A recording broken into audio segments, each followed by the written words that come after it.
GST जो हम लोग पे करते हैं हर गाड़ी पे, जो भी ड्राइवर है एक बुकिंग मारते हैं, 200 का बुकिंग है, उसमें 100 रुपया हम लोग दे देते हैं गवर्नमेंट को।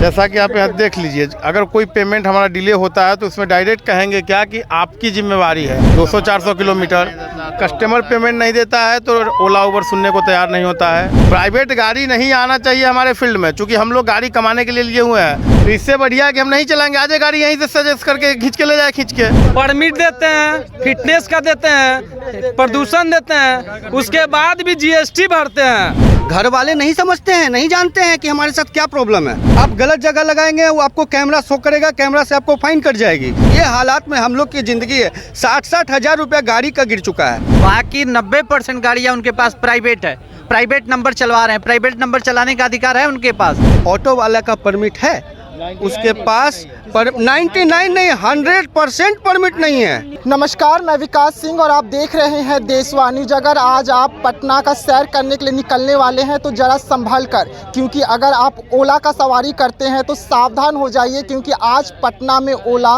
नहीं चल रहा है। आप मेरे पीछे देख रहे होंगे कि तमाम जो ओला है वो किस तरीके से, ओला और उबर जो दोनों कंपनियां हैं जो आपको फैसिलिटी देती है, कहीं घुमाने के लिए ले जाती है, आपका मंजिल तक पहुंचाती है, वो आज पटना में चक्का जाम है। और किस तरीके से तमाम जो ओला और उबर गाड़ियां हैं जो सर्विस प्रोवाइड करती है वो आज आप देख सकते हैं कि एक जगह पर जमा हो गई है। क्या कुछ कारण है कि तमाम गाड़ियां जो हैं यहाँ पर जमा हो गई है? क्या समस्या है आप लोगों को कि आज आप लोगों ने पूरा चक्का जाम कर दिया है? बताएंगे भैया, बताएंगे क्या समस्या है कि आप लोगों ने पूरा चक्का जाम किया? एक समस्या नहीं, समस्या तो कई सारी है। सबसे बड़ा समस्या क्या है कि हमारे यहाँ जो हम लोग गाड़ियों में टैक्स देते हैं, तो टैक्स किस बेसिस पे देते हैं गवर्नमेंट को कि हम लोगों के लिए सोचेगा गवर्नमेंट। जीएसटी जो हम लोग पे करते हैं हर गाड़ी पे, जो भी ड्राइवर है एक बुकिंग मारते हैं, 200 का बुकिंग है, उसमें 100 रुपया हम लोग दे देते हैं गवर्नमेंट को। इसमें लिख के आता है तीसरा पक्ष ओला मनी, जो पेमेंट हो गया। अब इसमें समस्या ये आ रही है कि आप उसमें सारे पावर्स को कस्टमर को प्रोवाइड कर दोगे। जैसे कि कोई भी डिवाइस हमारे पार्टनरगण दिखा देंगे, उसको खोलने के बाद अगर कोई एप्लीकेशन देना, जैसे हमको देना है कि हमारा ड्राइवर बिना क्लाइंट बिना पैसा दे के चला गया, बिना पैसा दिए चला गया, तो आप किसको कहिएगा? पहले तो कंपनी को कहिएगा, कंपनी नहीं सुनेगी तो ड्राइवर को, ये गवर्नमेंट को कहिएगा।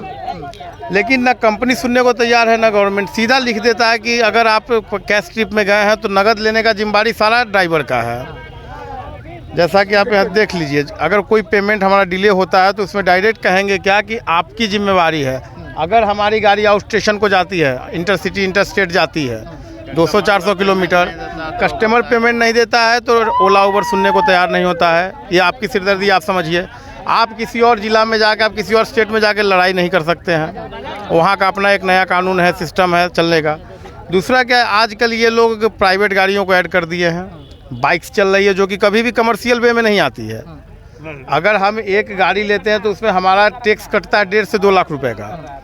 प्राइवेट गाड़ियों पे वो कम होती है, उनकी परमिट नहीं होती है। जो पब्लिक के साथ इंश्योरेंस भी कम होता है, परमिट तो होता ही नहीं है, उनको 1.5-2 लाख रुपया कम पड़ता है। उसके बाद अगर हमारे साथ ये होगा कि प्राइवेट गाड़ियों को जोड़ेंगे तो क्यों आदमी कमर्शियल गाड़ी लेगा? सरकार को क्यों पे करेगा? उसके बाद फेयर सिलेक्ट करने का जो अभी हमारे बीच में चल रहा फ्लैक्स, मल्टीफ्लैक्स जो लोड किया गया हमारे डिवाइसेस में, उसका मतलब है कि आपको पहले जो 250 रुपये मिलता था भाड़े का, कहीं जाना है, जैसे आरपीएस गोला रोड से हम लोग 250-300 में आते थे पटना जंक्शन, जिसमें उसका 10-20-50 कमीशन रहता था। आज 200 में हम आएंगे और उसको 100 रुपया देंगे तो हमको क्या बचेगा? मुद्दा कोई बहुत बड़ा नहीं है। हमारा मुद्दा यही है कि हमारा भाड़ा जो दूसरे ड्राइवर्स को दिया जाता है, ऑटो को दिया जाता है, बाइक्स को दिया जाता है, प्राइवेट गाड़ियों को दिया जाता है। प्राइवेट गाड़ी नहीं आना चाहिए हमारे फील्ड में, चूँकि हम लोग गाड़ी कमाने के लिए लिए हुए हैं। परिवार हमारा इसी से चलता है। और कोई आदमी ऑटो बेच के, कोई आदमी कुछ करके लिया है, उस परिस्थिति में क्या करेगा आदमी? इसीलिए हम लोगों ने धरना दे डाल दिया कि नहीं चलाना है।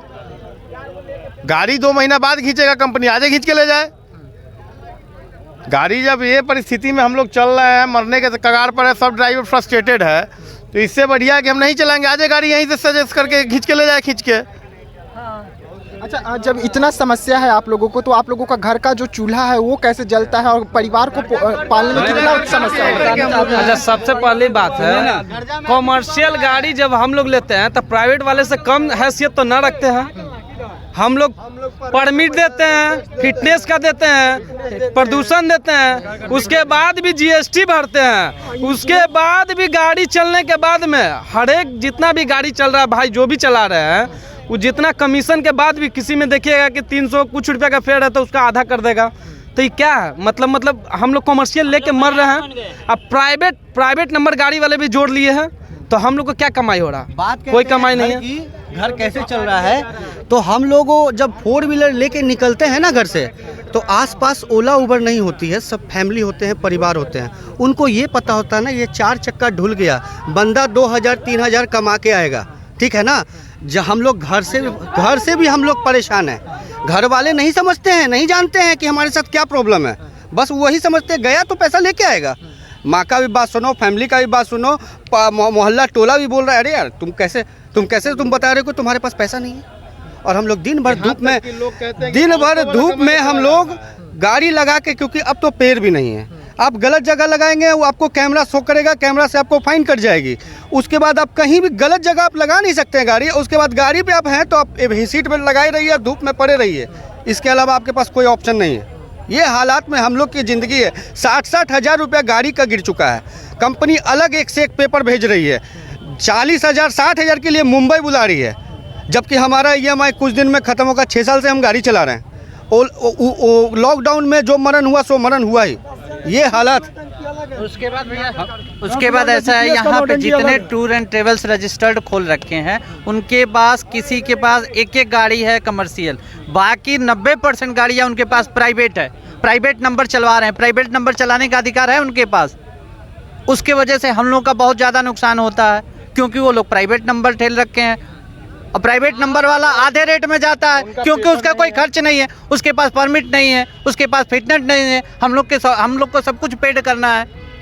अब आदमी का जो कीमत जो है 22,000 25,000 सीधे डबल है भैया। अगर एक प्राइवेट नंबर डिजायर गाड़ी का 10 से 12 हज़ार के अंदर इंश्योरेंस होता है, हमारा 28-30 हज़ार का इंश्योरेंस होता है। परमिट जो है 40,000 का परमिट है। अच्छा, क्या कुछ समस्या हो रहा है? हमारी मांगे है कि टेम्पू जितना जो जुड़ा हुआ है और बाइक जुड़ा हुआ है, इसके चलते बुकिंग बहुत कम गिरता है, कमाते नहीं है। इसके चलते हम नया गाड़ी लेके हम देखिए बजरंगबली पहन लेते सोना के 15,000 के, जब भी वहीं धरा गया सोनार ही चालान कट गया, 3 को चालान कट गया। गाड़ी पार्किंग में भी मतलब साइड करते हैं तो चालान काट देता है। अब क्या कर सकते हैं, गाड़ी मेरा ऐसी हो गया, खिंचाने वाला है। ये तो ओला की स्थिति है, अब हम क्या करें बताइए आप। में हम लोगों ने देखा है एक ऑटो का सिस्टम था जो कि पेट्रोल पे चलती थी गाड़ी।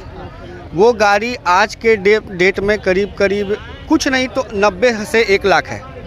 उस गाड़ी में अभी हाल में हड़ताल हुआ था ऑटो वाले का, जिसका परमिट है वो गाड़ी चलाइए, अन्यथा आप मत चलाइए। परमिट नहीं है अगर मेरा कार का, तो वो मेरा ऑफ रोड कर देंगे। कोई रिक्वेस्ट आप कीजिए, ऑन नहीं होगा जब तक आप परमिट नहीं बनाते हैं, फिटनेस नहीं बनाते।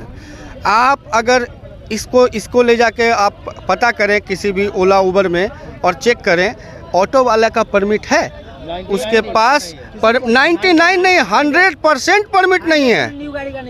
100% बंदा से पूछते हैं ना, बंदा खुश होता है।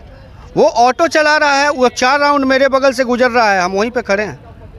ये हालात है। कितना समस्या हो रहा है आपको?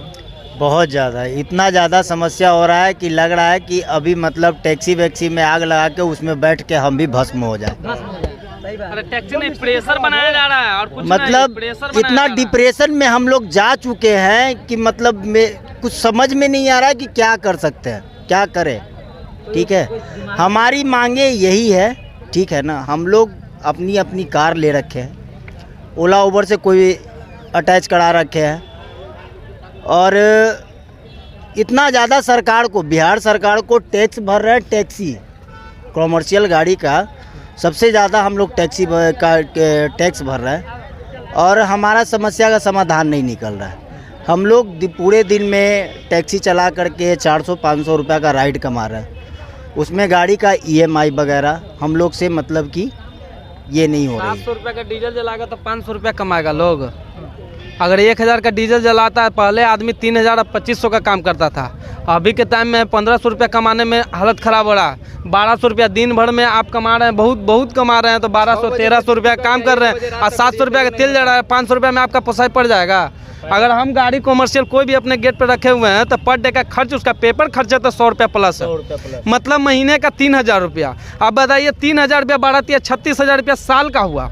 साल में हम 36,000 रुपया सिर्फ पेपर खर्चा, अगर गाड़ी चलाएं या ना चलाएं तो मेरा इतना लगता है।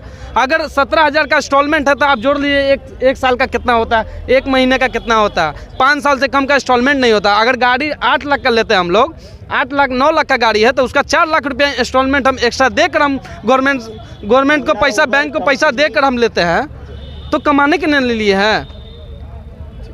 मुद्दा ये है। ठीक है जी हाँ, तो आप देख रहे हैं कि किस तरीके से जो तमाम ड्राइवर हैं वो अपने गाड़ियों को आज यहाँ पर लाकर लगा दिए हैं। पटना के बीचों बीच में नीतीश कार्यालय के ठीक बगल में लगाए हैं और तमाम जो ड्राइवर हैं उनकी मांग है कि जल्द से जल्द जो इनकी समस्या है उसका जो है वो निदान हो और एक ऑफिस बनाया जाए यहाँ पर, ताकि इन लोगों का ओला का जो सिस्टम है उसका निदान निकाला जा सके। आप देख सकते हैं कि किस तरीके से यहाँ पर साफ तौर पर लिखा गया है 26/10/2023 को जो कंपनी है उस कंपनी का नाम के साथ में विरोध प्रदर्शन चल रहा है। अरे पटना में तमाम जो प्राइवेट कंपनियां हैं उनके द्वारा चल रहे हैं। आप देख सकते हैं कि कितने भारी संख्या में जो तमाम जो गाड़ियां हैं वो पटना के किनारे आकर लग गई है, क्योंकि इन्होंने अपनी सेवाओं को बंद कर दिया है, साफ तौर पे बंद कर दिया। और इनका कहना है कि जब तक सरकार हमारी मांग को पूरी नहीं करेगी वो इसी तरीके से चक्का जाम लगा कर रखे रहेंगे, क्योंकि इनका जो घर का जो चूल्हा है वो तक अब बंद होने के कगार पर आ गया है। तो फिलहाल देशवा न्यूज़ में इतना ही। देश दुनिया की तमाम खबरों के लिए बने रहिएगा देशवा न्यूज़ में। तब तक के लिए मुझे दीजिएगा इजाज़त। धन्यवाद।